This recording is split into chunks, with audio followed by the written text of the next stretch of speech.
Saiba a verdade sobre a gangorra brasileira de juros versus inflação. O Brasil é um país emergente e exportador, principalmente de três produtos: soja, minério de ferro e juros mais altos do que o primeiro mundo.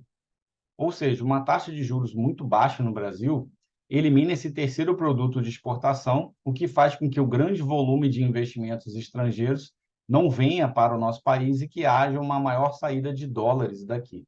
Assim, teríamos dólar subindo, inflação subindo e, por consequência, a taxa de juros apontando na mesma direção, subindo também.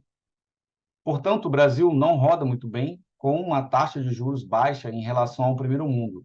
No carry trade, os especuladores trabalham com uma diferença mínima de taxa de juros entre os países de 3%.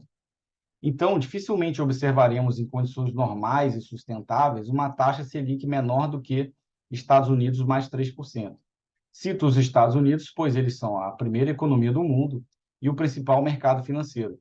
Fazendo uma analogia com a astronomia, o mercado financeiro dos Estados Unidos é o Sol e os mercados financeiros dos demais países são os planetas que orbitam em torno do Sol.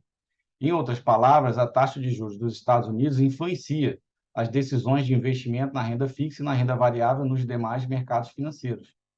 O Brasil precisa alcançar a sua taxa de juros neutra, desde que respeitado esse limite implícito dos Estados Unidos mais 3%.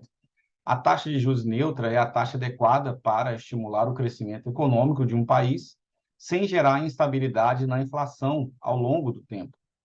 Em resumo, a inflação e os juros no Brasil não poderão andar em patamares muito baixos por muito tempo, simplesmente porque a nossa economia não suporta, devido às características que nós estamos comentando aqui com vocês. Mas vocês devem estar se perguntando, afinal de contas, o que é carry trade? Será que é uma boa investir assim também? Qual é o risco? No carry trade, o investidor estrangeiro pega dinheiro a juros baixos nos países de primeiro mundo, como Estados Unidos e Japão, por exemplo, e aplica esses valores a juros altos em países emergentes, como é o caso do Brasil. O ganho da operação está nessa diferença entre essas duas taxas de juros. A plataforma utilizada é o Forex. O maior risco dessa operação é o risco cambial, ou seja, a variação das moedas do país de primeiro mundo ou do país da aplicação financeira, o país emergente. Se o dólar sobe, a perda poderá ser grande, superando os ganhos estimados inicialmente. O carry trade raramente possui hedge, ou seja, proteção, pois esse custo adicional inviabilizaria a negociação. Por esse motivo, este é um capital extremamente volátil e encerra a posição rapidamente, se houver qualquer quebra de expectativa com relação ao câmbio. Vocês devem ter percebido que não dá nem para chamar de investidor estrangeiro neste caso. Trata-se de um trade, como o próprio nome diz, carry trade. O nome correto seria um especulador estrangeiro. Percebam que quando falamos em investimento estrangeiro, é preciso separar um pouco as coisas. Existe o investidor estrangeiro direto, o investimento estrangeiro direto, melhor dizendo, que vai para a produção nas empresas, e o investimento estrangeiro especulativo, que é o carry trade. Ambos ajudam o país de destino desse capital a equacionar melhor o seu déficit fiscal externo nas suas contas públicas, pois esse movimento valoriza a sua moeda frente ao dólar. Por todas essas características, o carry trade acaba sendo mais realizado em grandes volumes de capital e por grandes fundos internacionais de investimento, por investidores institucionais ou por investidores qualificados, e não apresenta uma boa relação entre risco e retorno para os pequenos investidores.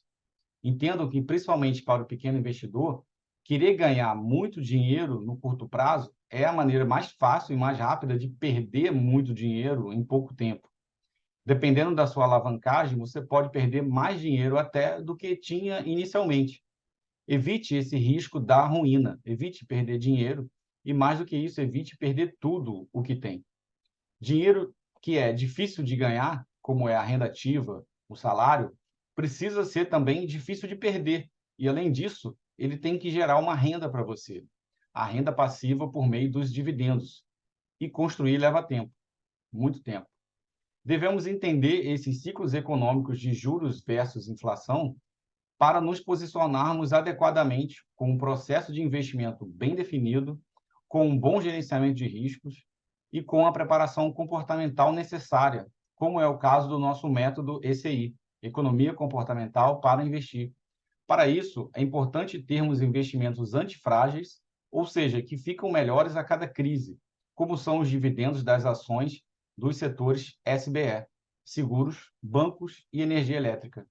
O privilégio do conhecimento muda o nosso comportamento e o resultado dos nossos investimentos. Universo antifrágil, tudo começa na mente.